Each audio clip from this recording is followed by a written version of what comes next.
자, 여러분 오늘 드디어 고려의 마지막 파트입니다. 우리 지난 시간까지는요, 고려시대 정치사 모두 다 살펴봤고요. 오늘은 이제 고려시대 문화 살펴보면서 단원 마무리합니다. 자, 오늘 배울 문화 파트는요, 이렇게 세 가지로 나눠서 한번 살펴볼 거예요. 불교, 도교, 그리고 풍수지리설, 그리고 세 번째로 유교까지.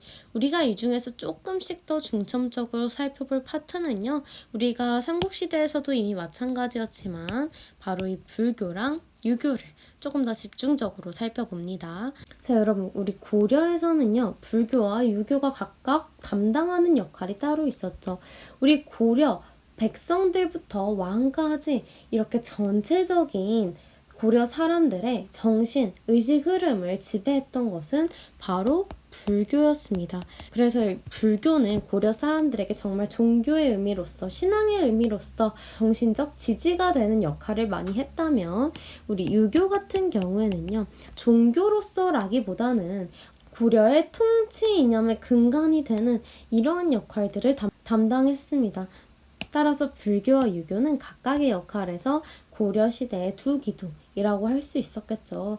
물론 뭐 권문세족이라든지 신진사대부라든지 각각의 세력들 혹은 계층들에게 있어서 조금씩 차이는 있었을 수 있겠지만 전체적인 고려 사람들의 입장에서 봤을 땐 그렇습니다. 자, 그래서 오늘 배우는 내용에서는요, 당연히 이 두 파트에 조금씩 주목을 해보면서 수업 들어보도록 할게요. 자, 가장 첫 번째로 살펴볼 것은 바로 불교의 발달입니다. 여기 첫 번째 줄에 선생님 방금 말했던 내용 적혀있죠? 고려시대는 귀족에서 천민까지 고려시대 사람이라면 누구나 불교와 밀접한 생활을 했습니다. 따라서 고려시대에 불교 문화가 발달한 것은 너무나도 당연한 일이죠. 그래서 우리 고려에서는요, 불교와 관련된 다양한 정책들을 시행을 했어요. 우리 앞에서 배웠던 태종 왕건이 자기 후손 왕들에게 남겼던 유언, 교훈이었던 훈요 10조 기억나나요?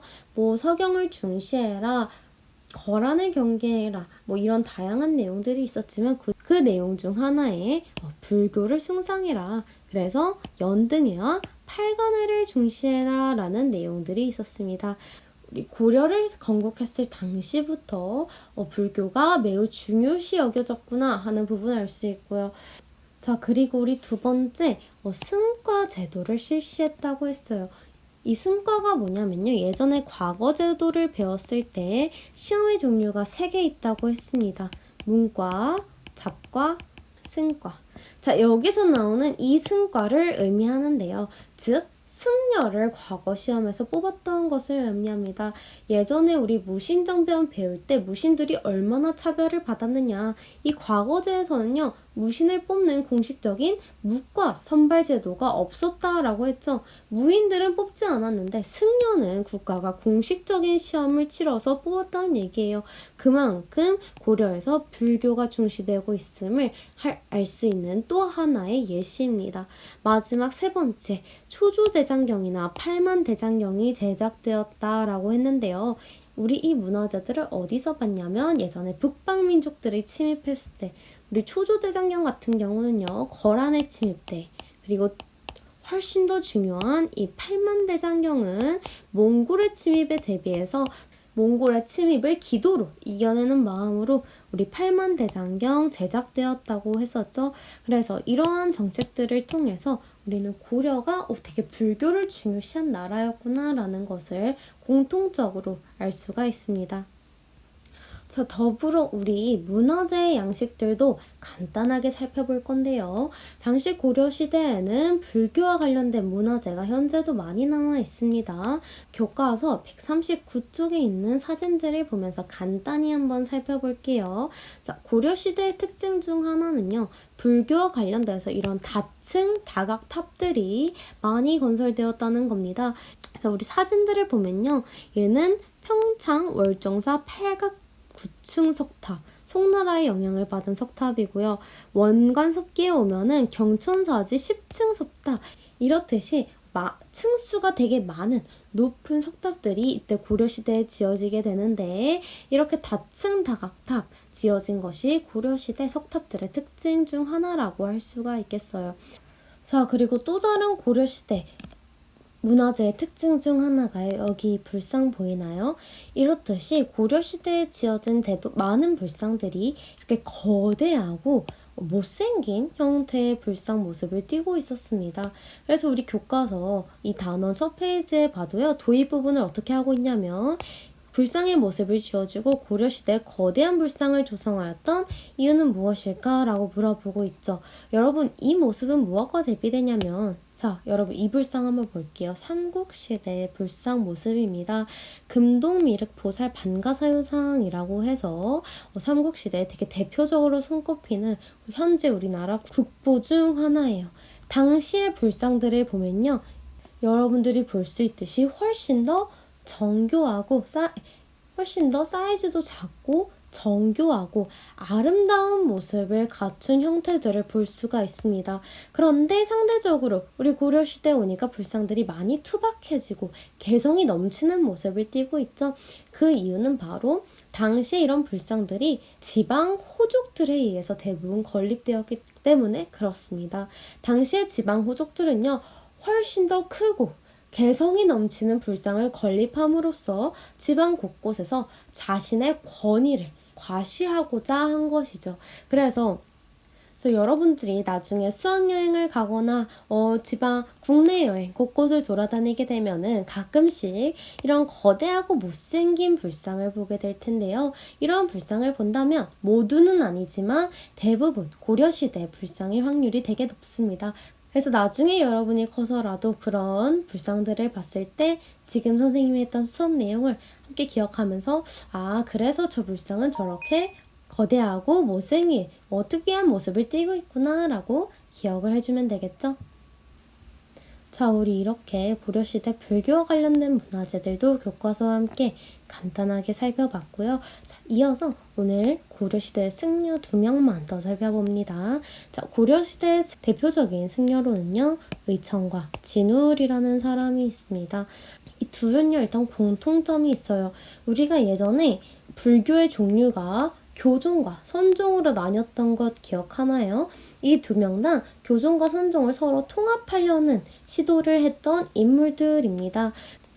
의천은요 어떤 시대의 사람이면요 고려 중기 우리 문벌 귀족들이 아주 강성했던 시기에 의천은요 문종이라는 왕의 아들로 태어났습니다. 그런데 승려의 길로 접어들게 되었는데요. 이 의천은 교종과 선종 통합 당연히 시도를 했습니다. 그런데 이 과정에서 무엇을 조금 더 중시를 했냐면 이 사람은 교종을 중심으로 선종을 통합하려고 한 인물이었죠. 그래서 이 사람이 개창한 불교의 종류가 천태종이라는 종류가 있는데 여기는 너무 어려워서 그냥 간단하게 이런 게 있었구나 라고 알고 넘어가면 됩니다. 이 사람의 중요한 점은 교종과 선종 통합 시도를 했는데 교종을 조금 더 중심으로 두었다라는 점. 그리고 다음으로 진울 살펴볼게요. 이 진울은 어떤 시기의 사람이냐면 바로 무신정권기의 사람입니다. 자, 이 무신들은요, 당시에 선종을 매우 좋아했어요. 여러분 생각해보세요. 교정은요, 선생님 예전에 뭐라고 했어요? 교리, 경전 이런 걸 알아야 된다고 했잖아요. 그런데 이 무신들은 사실 무식하단 말이죠. 공부를 잘 못해요. 경전, 교리 이런 거랑 친할 일이 있겠어요? 아니죠. 그렇기 때문에 선종, 즉 내가 정신수양만 해서 깨달음만 얻으면 부처가 될 수 있다라고 하는 이 선종을 훨씬 더 환영을 했습니다. 이때 진울도 교종과 선종의 통합을 중요시 하긴 했지만 이 와중에 조금 더 중심을 둔 건 이 선종을 중심으로 교종을 통합하려고 했던 인물입니다. 그리고 중요한 점, 이때 당시에 진울은 무신정권기 사람이었기 때문에 무신들이 좋아하는 무신정권의 강력한 후원을 받으면서 당시에 성장을 했던 인물입니다. 그래서 여기도 조금 가볍게 보고 살펴볼게. 진울이 주장한 것이 도노점수랑 정해쌍수라는 이론들이 있어요. 이때 도노점수는 무엇이냐? 자기 자신의 마음이 곧 부처라는 것을 깨달은 후 꾸준히 수행해야 된다. 그리고 정해쌍수. 깨달음을 위한 수행과 경전 공부를 함께 해야 된다. 말은 어렵지만요. 우리가 방금까지 다 살펴본 내용이에요. 도노점수, 즉 우리가 원래 알던 선종의 정신과 맞게 선종에서는 계속해서 자기에 대한 수양, 마음가짐에 대한 단련, 그리고 깨달음을 얻을 것을 중요시합니다. 그러면서도 그 와중에 정해쌍수, 선종을 중심으로 교종을 통합하려고 했잖아요. 그래서 이 교종에서 중요시하는 경전 공부도 그냥 같이 해라 라고 말하고 있는 겁니다. 그래서 우리 의찬과 진울 둘 다 교종과 선종을 통합하려고 하는 시도를 했던 인물들로 기억을 해주면 되고요. 그 와중에 의찬은 교종, 그리고 진울은 선종을 조금 더 중시하는 통합운동을 펼쳤다라고 기억하고 넘어가면 되겠습니다. 자, 우리 이렇게 지금 불교까지 살펴봤고요. 다음으로 살펴볼 것은 도교와 풍수지리설인데 여기서 살펴볼 내용은 사실 많지는 않고요. 그냥 당시에 고려시대는 유교나 불교 외에도 도교나 풍수지리설도 중시되었다. 이렇게 한 문장만 알고 우리는 넘어갈 수 있습니다. 그래서 도교 중시되었고요. 풍수지리설 특히 언제 나왔냐? 우리 예전에 배웠던 묘청의 서경천도운동 기억나나요? 우리 원래 수도이던 개경이 기가 닿았으니 더욱더 명당 자리인 서경으로 수도를 옮기자 했을 때 풍수지리설 활용되었죠. 그래서 우리 풍수지리설은 묘청의 서경천도운동 한 번씩 기억해주면서 넘어가면 됩니다. 자, 그 다음으로 세 번째, 마지막 유교의 발달입니다. 유교는요, 아까 선생님 처음에도 말했듯이 고려의 통치 이념으로 발달을 했어요. 자, 처음에요. 태조는 호족 세력을 기반으로 이 신라의 육두품 출신 유학자들을 많이 등용했습니다. 그러다가 우리 광종 시기에는 이미 배운 내용이죠. 과거제를 실시하면서 유학을 조금씩 더 중요시하게 되고요. 결정적으로 유학이 국가 통치 이념으로 자리 잡은 건 바로 이 성종 때 학교들을 정비를 했죠. 국가 최고 교육기관이었던 국자감, 수도에는 이 국자감을 두고요. 지방에는 향교라고 하는 지방의 학교들을 세워서 각각의 학교에서 모두 유학교육을 장려하도록 했습니다. 자, 그러다가요, 우리 이제 고려 후기로 오면은, 여러분, 이 유교 안에도 조금 어려운 내용이지만, 뭐, 훈고학, 뭐, 성리학, 뭐, 양명학, 이런 식으로 유교의 종류들이 있거든요. 이제 간섭기, 즉, 고려 후기로 오게 되면요, 원나라에서 어떤 유교 사상이 발달을 하냐면, 여러분들이 잘 알고 있는 성리학이 드디어 나오기 시작합니다. 그래서 이 원에서 고려로 성리학 사상이 넘어오게 되는데요. 자, 고려 후기 원간섭기 충렬왕 시기에 이 성리학을 제일 처음 고려에 들여온 사람은 바로 이 안향이라는 사람입니다. 여기 옆에 그림 보이죠? 이 사람이 원으로부터 성리학을 고려에 처음 들여온 사람입니다.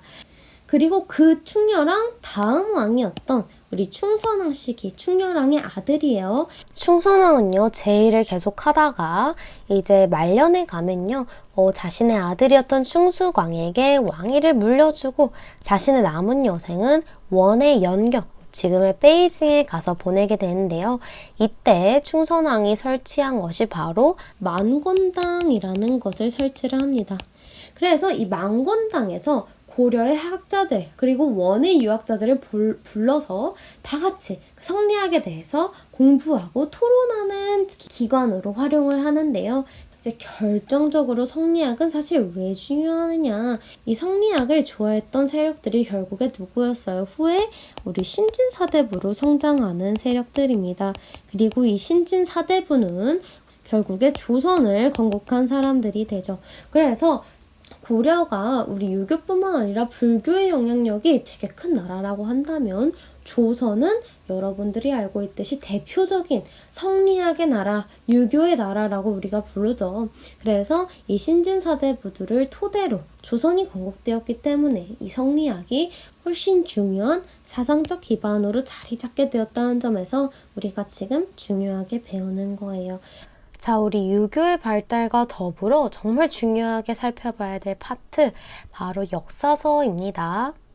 우리 삼국시대에서도 다양한 역사서들 살펴봤듯이 고려시대에도 다양한 역사서들이 편찬이 됩니다. 고려시대의 역사서가 이것보다 사실은 훨씬 많아요. 그런데 선생님이 그래도 이거는 좀 중요하고 여러분들이 알았으면 좋겠다 하는 역사서를 4권 골라온 겁니다. 그 중에서도 삼국사기랑 삼국유사는 서로 비교하는 문제가 많이 출제되거든요.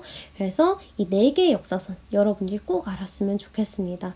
자, 첫 번째 삼국사기입니다. 지은이는 김부식이에요. 우리 묘청의 서경천도운동을 진압했던 대표적인 문벌귀족 세력 안동김씨 김부식 기억나죠? 자, 이 김부식이 쓴 것이 바로 삼국사기인데요. 어떤 의의가 있느냐? 일단 지금까지 우리나라에 남아있는 역사서 중에서 가장 오래된 역사서입니다.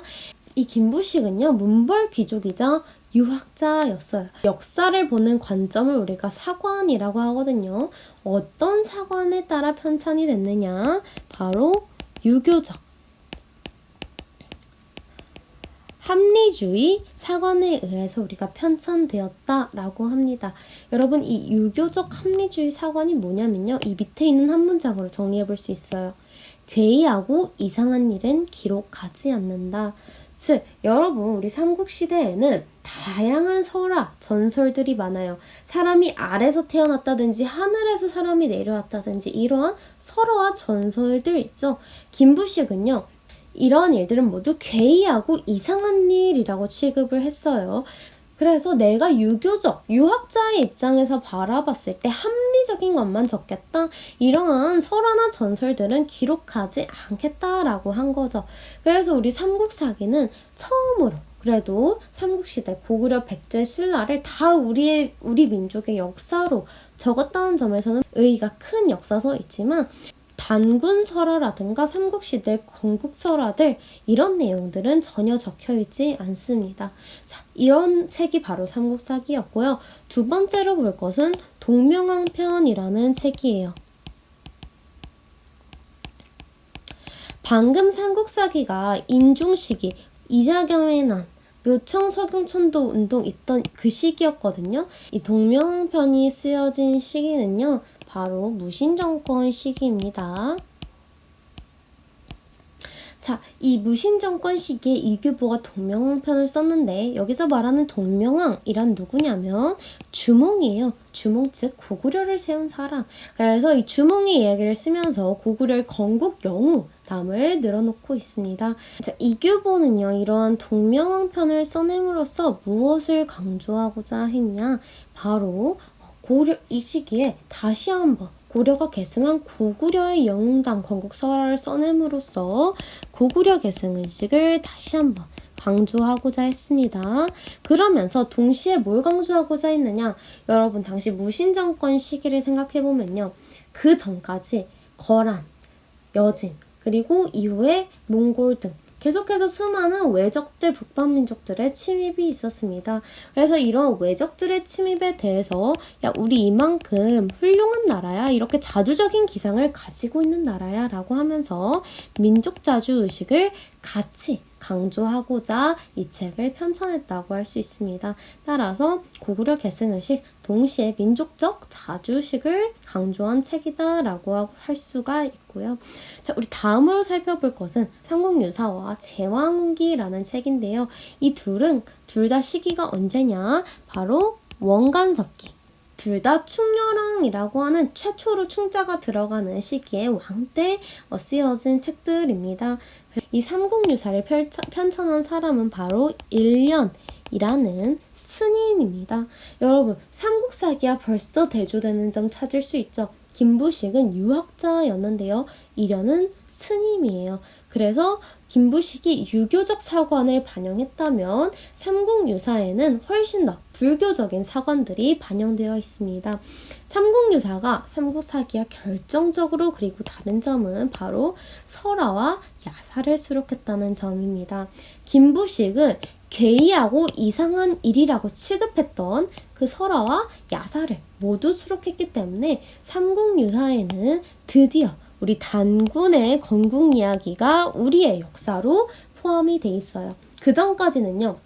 단군, 즉 고조선 얘기가 우리의 역사로 편찬되지 않았거든요. 근데 이 삼국유사에서는 단군의 얘기를 드디어 우리 민족의 역사로 서술을 하고 있습니다. 이런 삼국유사 또한요. 지금 우리의 역사, 우리의 민족의 뿌리 내용을 쓰면서 원의 간섭을 극복하려는 자주의식 같이 드러내고 있는 책이에요. 자, 마지막으로 살펴볼 거 제왕운기라는 책입니다. 이 제왕운기는 이승유라는 사람이 썼고요. 이 제왕운기 또한 우리의 단군 조선, 즉 고조선을 우리 민족의 첫 국가로 소개하고 있다는 점에서 큰 의의가 있습니다. 그래서 단군과 고조선을 우리의 뿌리로 내세우면서 마찬가지로 원의 간섭을 극복하려는 자주의지 반영하고 있다고 할 수 있어요. 자, 그래서 우리 방금 살펴본 내용을 토대로 사료 하나 볼 건데요. 자, 이 둘은요. 이 두 사료는 삼국유사와 삼국사기의 사료 각각 하나씩 지금 나타내지고 있습니다. 여러분들이 내용을 읽고 둘 중에 뭐가 삼국유사인지 삼국사기인지 한번 찾아볼 건데요. 방금 선생님이 설명한 내용을 잘 들었다면은 여러분들은 이 내용만 보고도 책 이름을 찾을 수가 있을 거예요. 잠시 읽어보고 생각해보는 시간 가질게요. 자, 여러분 모두 읽어보았나요? 자, 첫 번째 사료 한번 같이 읽어보도록 할게요. 신라의 박씨와 석씨는 모두 아래서 태어났다. 김씨는 금괴에 들어 하늘에서 내려왔다거나 금수를 타고 왔다고 한다. 자, 여러분 이게 뭐냐면요. 자, 신라가 초기 때는 이렇게 김씨가 왕위를 세습하지 못하고 박석, 김씨가 돌아가면서 왕을 세습했다는 내용 기억이 나나요? 그 박석김을 의미하는 겁니다. 특히 이 박씨는 박혁거세가 되겠죠. 자, 그런데요. 이러한 내용들이 모두 괴이하여 믿을 수가 없다고 지금 서술을 하고 있어요. 그러면 이 책은 무엇이냐? 바로 김부식의 삼국사기가 되겠습니다. 자, 우리 삼국사기 뭐라고 했어요? 유교적 합리주의 사관에 따라서 괴이하고 이상한 일은 기록하지 않는다. 그래서 신화와 전설 모두 빠졌다고 했습니다. 그렇기 때문에 괴이하여 믿을 수가 없다라는 점에서 삼국사기로 연결을 시켜줄 수 있고요. 자, 이러한 삼국사기에 대해서 삼국유사는 반발을 하고 있습니다. 여러분 보면은 제왕이 장차 일어날 때는 모두 하늘의 뜻을 받기 때문에 보통 사람들과는 당연히 다를 수밖에 없다. 삼국의 시조가 모두 신기한 일로 태어났으니 괴이할 게 뭐 있냐. 원래 훌륭한 사람은 신기한 일을 타고난다. 그들이 제왕이 될 운명이었기 때문에 라고 주장을 하고 있는 거죠. 그래서 이 삼국유사 책에는 각종 설화라든가 전설, 야사들이 모두 수록되었죠. 그래서 이 책은 삼국유사라고 볼 수가 있겠습니다. 이 삼국사기와 삼국유사는 뒤의 문제에서 한 번 더 다시 비교해 보도록 할게요. 자, 오늘의 마지막 파트입니다. 바로 인쇄술의 발달과 화약 제조. 자, 여러분 이 내용은요 사실 내용이 많거나 길지는 않지만 여러분들이 한국인으로서 꼭 알아야 될 상식이기 때문에 한 번씩 살펴보는 겁니다. 자, 이제부터요. 자, 여러분 고려 후기에 홍건적과 왜구의 침입 기억나나요? 이때부터 신흥무인 세력들이 성장을 한다고 했죠. 그러면서 이때 처음 나온 것이 바로 화약 제조법입니다. 여러분 이 화약은 송나라의 완전 획기적인 발명품이에요. 그래서 이 화약 제조법을 송나라에서 절대 안 알려줬다고 해요. 그런데 이 최무선이 어떻게 해서 결국에 화약 제조법을 익히게 됩니다. 그래서 이 고려에서는요 화약을 담당하는 기구를 만드는데요. 그 기구의 이름이 바로 화통도감입니다. 그래서 화약 제조법을 익힌 이 최무선을 화통도감의 책임자로 앉히는데요. 그래서 이런 화약을 개발해서 왜구나 홍건적들의 침입에 이제 적극적으로 고려 후기부터 이용을 하기 시작했죠. 그리고 또 하나 살펴볼 것은 문익점. 여러분 문익점 내용은 다들 알죠? 문익점 하면 바로 떠올라야 하는 거 바로 모카씨입니다. 이 사람은 공민왕 때 원의 사신으로 갔다가 모카씨를 고려에 가져와서 재배하는 데 성공을 했죠. 여러분 이게 얼마나 큰 의미가 있냐면 당시에 그 전까지 삼국시대 사람들, 고려 사람들 옷을 무엇으로 지어 입었을지 한번 생각을 해본 적이 있나요? 당시 그 전까지는요 대부분 삼배나 모 이런 걸로 옷을 지어 입었습니다. 현대에서도 그런 소재를 쓰긴 하지만 보통 언제 쓰냐 여러분 그거? 여름에 주로 쓰는 소재예요. 그만큼 구멍도 슝슝 뚫리고 시원한 소재이기 때문에 겨울에 당시 백성들이 그런 옷을 입었다면 얼마나 추웠겠어요. 그런데 이때부터 이 목화씨를 통해서 면옷을 지어 입게 되면서 사람들은 훨씬 더 따뜻한 옷을 지어 입을 수 있게 된 거죠. 그래서 이 목화씨를 가져온 게 별거 아닌 것 같지만 고려 후기부터 백성들의 삶의 질을 완전히 바꿔놓은 그런 물건이기 때문에 중요하게 우리가 배우는 겁니다. 자, 그리고 고려시대 하면요, 또 되게 살펴볼 것이 인쇄술과 청자가 있거든요. 우리 청자는 마지막에 좀 살펴보도록 할 거고, 일단 여기서 인쇄술의 발달 한번 보도록 할게요. 자, 우리는 오늘 2개만 볼 거예요. 그 중에 하나는 이미 봤어요. 팔만대장경. 여러분, 유네스코에도 올라가 있는 이 문화재. 당시에 왜 만들어졌냐라고 했을 때 몽골군의 침입에 대해서 그들을 물리치기 위해서 불교의 힘을 빌리려고 만든 거라고 했죠. 그런데 우리는 이 문화재를 통해서 당시 고려시대에 목판 인쇄술이 정말 엄청 발전해 있었구나, 최고 수준이었구나 라는 것을 알 수가 있습니다. 그리고 이러한 목판 인쇄술뿐만 아니라 당시 고려에는 금속 인쇄술도 엄청 발달을 했다는 것을 알 수가 있어요. 우리나라의 자랑스러운 유산인 직지심체요절을 살펴볼 수가 있어요. 직지심체요절은 서양을 통틀어서 세계에서 가장 오래된 금속 활자 인쇄본으로 지금 인정을 받고 있습니다. 자, 여러분, 이 직지심체요절 이전에 원래 세계에서 가장 오래된 금속 활자본으로 인정받던 것은 바로 이 구텐베르크 성경이라는 독일의 금속 활자였습니다. 그런데 이 직지심체요절은 구텐베르크 성경보다 70년이나 더 앞선 문화재거든요. 그래서 이 직지심체요절이 처음 나왔을 때 이제 되게 반발이 심했다고 해요. 그래서 인정하지 않으려는 움직임도 있었고, 그런데 결국에 직지심체요절은 훨씬 더 앞선 금속 활자로 인정받아서 2001년에 유네스코에 기록이 되게 되었죠. 그런데 이 직지심체요절이 결국 어디 있었냐, 그 사이에 프랑스 파리에 위치를 하고 있었습니다. 우리가 근현대사 쪽에서 이제 프랑스와 수교한 이후에 이 직지심체요절이 프랑스로 유출이 된 거예요. 그래서 한동안 이 직지심체요절은요, 프랑스 국립도서관에 있었습니다. 그래서 선생님이 어렸을 때만 해도 이 직지심체요절을 반환받아야 된다라는 주장들을 펼쳤던 것이 기억이 나거든요. 그런데 지금은요, 우리나라에 돌아와 있긴 합니다. 그런데 프랑스에서 어떤 형식으로 빌려줬냐면 영구대여, 영원히 대여해주겠다 라는 형식으로 지금 우리나라에 반환 아닌 반환을 한 상태인데요. 직지심체요절, 세계에서 가장 오래된 금속 활자, 우리나라의 자랑스럽고 소중한 유산이니까 꼭 한 번씩 기억하고 넘어갔으면 좋겠습니다. 자, 그리고 여러분, 고려하면요, 사실 가장 빼먹을 수 없는 수출품, 대표 수출품 중 하나가 바로 이 상감청자입니다. 고려청자, 유명한 거 여러분 모두 다 알고 있죠? 이 상감기법을 도자기에 적용한 것을 바로 상감청자라고 하는데요. 즉, 도자기를 만들어서 건조한 다음에 그 표면판에서 무늬를 만들고 그 위에 새로운 다른 색의 흙으로 거기를 메꾼 작업을 한 것이 바로 상감기법이에요. 그래서 이 상감청자가 고려에서 가장 유명하고 인기 있었던 수출품 중 하나였죠. 그래서 고려 청자까지 기억을 하면서 오늘 우리 고려의 문화는 마치도록 하고요. 자, 마지막에는 우리 항상 그랬듯이 오늘 배운 내용 문제로 정리하면서 끝내봅니다. 자, 여러분, 이거는요, 우리 고려시대 문제은행 이번에 나눠준 프린트 있죠? 거기에 모두 다 있는 문제거든요. 우리 형상평가에 이거 그대로 내거나 조금 변형해서 낸다고 했어요. 그러니까 여러분 꼭 풀고 공부도 열심히 해야 됩니다. 자, 한번 살펴볼게요. 고려시대 역사서에 관한 내용으로 옳지 않은 것을 고르라고 했는데 오늘 배운 거 삼국사 동명왕편, 삼국유사, 제왕운기 이렇게 4권 배웠죠? 한 번씩 살펴보도록 할게요.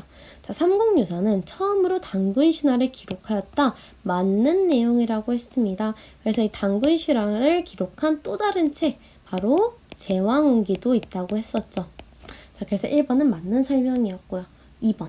삼국사기는 지금까지 전하는 가장 오래된 역사서이다. 맞죠? 그래서 의의가 큰 책이라고 했습니다. 세 번째. 제왕홍이는 단군조선을 우리 민족 최초의 국가로 기록하였다. 방금 살펴봤듯이 맞는 내용이고요. 마지막. 동명왕편은 고구려 건국의 영웅인 동명왕의 업적을 칭송하시다. 여러분 다 맞는 내용인데 편집하는 과정에서 틀린 내용이 빠졌나 보네요. 여러분 답이 없습니다. 다 맞는 내용으로 공부해주면 될 것 같아요. 자, 일단 그래서 이 내용들 한 번씩 확인하는 게 중요하다는 거 알고 넘어갈게요. 자, 그래서 선생님이 앞서 말했죠. 삼국사기와 삼국유사는 비교할 만한 내용이 많다고 이 내용 중에서 옳지 않은 것을 한번 골라보도록 할게요. 자, 일단 시기는 아까 말했듯이 김부식은 인종, 이자겸에나 묘청의 서경천도 운동이 일어났던 고려 전기, 중기 시기라고 했습니다. 그에 반해서 삼국유사는 원관섭기에 쓰여졌기 때문에 고려 후기가 되겠죠. 저자는 김부식 그리고 이련 둘 다 맞고요. 성격은요. 삼국사기의 김부식은 유학자였기 때문에 유교 사상의 바탕에서 쓴 거 맞고요. 삼국유사는 이련이 승려라고 했어요. 따라서 도교 신앙이 아니라 불교 신앙 중심이라고 해줘야 맞겠습니다. 답은 리을이 되겠네요. 마지막 내용은요. 삼국사기에서는 삼국 중 이제 신라를 중심으로 서술했습니다. 맞는 내용이고요. 삼국유사에서는 신라를 시작으로 둔 것이 아니라 그 앞선 단군 설화까지 집어넣음으로써 고조선부터를 우리나라의 역사의 시작으로 삼았다고 했어요. 그래서 답은 리을이 되겠네요. 자, 다음 문제입니다. 고려시대 유학에 관한 설명으로 옳은 것을 모두 고르라고 했는데요. 자, 먼저 살펴볼게요. 가, 유교가 정치 이념으로 확립되었다. 맞는 내용이고요. 나, 고려 말 신진사대부가 유학의 모순을 비판하며 쇠퇴하였다? 자, 아니죠. 일단 여기선 틀린 요소가 너무 많아요. 신진사대부가 유학의 모순을 비판하지도 않았고요. 신진사대부는 후기에 떠오른 세력이지 쇠퇴한 세력도 아닙니다. 그래서 나는 틀린 정답. 자, 다 살펴볼게요. 광종 때 과거제를 실시했다. 그래서 이때부터 유학을 공부한 인재들을 등용하였다. 맞는 내용이죠. 그리고 마지막 개경에는 국자감, 그래서 수도에는 국가 최고 교육기관인 국자감을 두고 지방에는 향교라는 학교를 설치해서 각각 유학 공부를 시켰다고 했어요. 그래서 답은 가, 다, 라가 맞는 내용이 되겠습니다. 자, 마지막 내용 살펴볼게요. 밑줄 친 이것에 해당하는 것을 쓰라고 했어요. 자, 보면요. 출시정권은 일단 무신정권 시기인 것 같아요. 부처의 힘으로 몽골의 침략을 물리치려는 염원. 여러분 이것만 봐도 지금 우리 어떤 문화재인지 알 수 있겠죠? 염원을 담아서 이것을 제작하였다. 현재 해인사에 보관되었고요. 글자 모양과 보존 상태가 뛰어나서 고려 목판 인쇄술의 높은 수준을 보여준다고 했죠. 자, 힌트는요. 무신정권 시기, 몽골의 침략, 해인사, 목판 인쇄술. 답은 8만 대장경이 되겠습니다. 그래서요, 여러분 오늘 고려의 문화도 열심히 살펴봤는데요. 오늘로써 고려시대는 모두 끝이 나고요. 우리가 수행평가 공지를 조금 하자면 원래는 이제 9월 28일 주에 등교를 하면은 사실 딱 수행평가를 보려는 계획이 있었는데 여러분들이 이틀밖에 안 나오고 심지어 화요일은 창체일이라서 모든 반이 그 주에 볼 수가 없습니다.